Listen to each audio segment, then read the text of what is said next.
आज प्रत्येक भारतीय के मन में एक ही सवाल है कि आखिर भारत के 15वें राष्ट्रपति के रूप में कौन शपथ लेगा, द्रौपदी मुर्मू या यशवंत सिन्हा। द्रौपदी मुर्मू को एनडीए ने राष्ट्रपति पद के लिए अपना उम्मीदवार बनाया है, जबकि यशवंत सिन्हा को यूपीए ने राष्ट्रपति पद के लिए अपना उम्मीदवार बनाया है।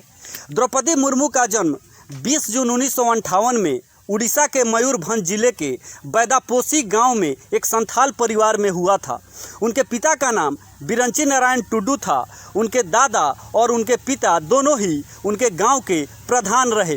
द्रौपदी मुर्मू ने श्यामचरण मुर्मू से विवाह किया। उनके 2 बेटे और 1 बेटी हुए, लेकिन दुर्भाग्यवश दोनों बेटों और उनके पति तीनों की अलग अलग समय पर अकाल मृत्यु हो गई। द्रौपदी मुर्मू ने एक अध्यापिका के रूप में अपना व्यावसायिक जीवन आरंभ किया। उसके बाद धीरे धीरे वे राजनीति में सक्रिय हो गई। द्रौपदी मुर्मू ने साल 1997 में राइंगपुर नगर पंचायत के पार्षद चुनाव में जीत दर्ज कर अपने राजनीतिक जीवन का आरंभ किया था। द्रौपदी मुर्मू उड़ीसा के मयूरभंज जिले की रायरंगपुर सीट से 2000 और 2009 में भाजपा के टिकट पर 2 बार जीती और विधायक बनी। भाजपा गठबंधन की सरकार में द्रौपदी मुर्मू को 2000 और 2004 के बीच वाणिज्य, परिवहन और बाद में मत्स्य विभाग में मंत्री बनाया गया था।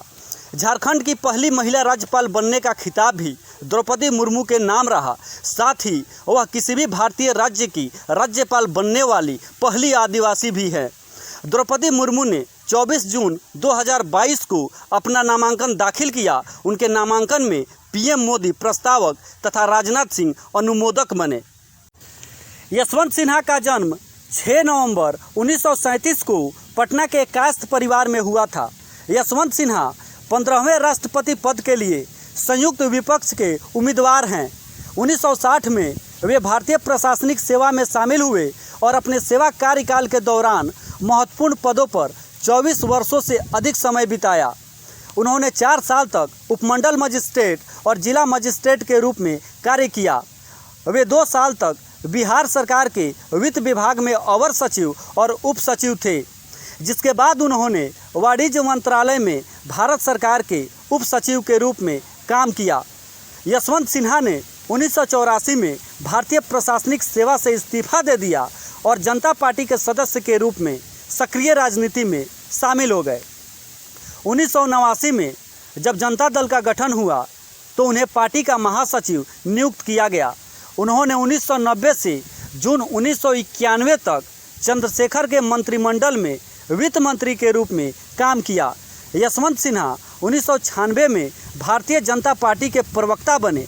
वे 1998, 1999 और 2009 में हजारीबाग निर्वाचन क्षेत्र से भाजपा के उम्मीदवार के रूप में लोकसभा के लिए चुने गए। उन्हें 1998 में वाजपेयी सरकार में वित्त मंत्री नियुक्त किया गया। वहीं 2002 में उन्हें विदेश मंत्री नियुक्त किया गया। 13 जून 2009 को उन्होंने भाजपा के उपाध्यक्ष पद से इस्तीफा दे दिया। 13 मार्च 2021 को यशवंत सिन्हा 2021 के पश्चिम बंगाल विधानसभा चुनाव से ठीक पहले भाजपा के खिलाफ लड़ने के लिए टीएमसी में शामिल हो गए। उन्हें सर्वसम्मति से 2022 के राष्ट्रपति चुनाव के लिए विपक्ष के उम्मीदवार के रूप में चुना गया, जिससे वह राष्ट्रपति के लिए नामित होने वाले पहले तृणमूल कांग्रेस के नेता बन गए।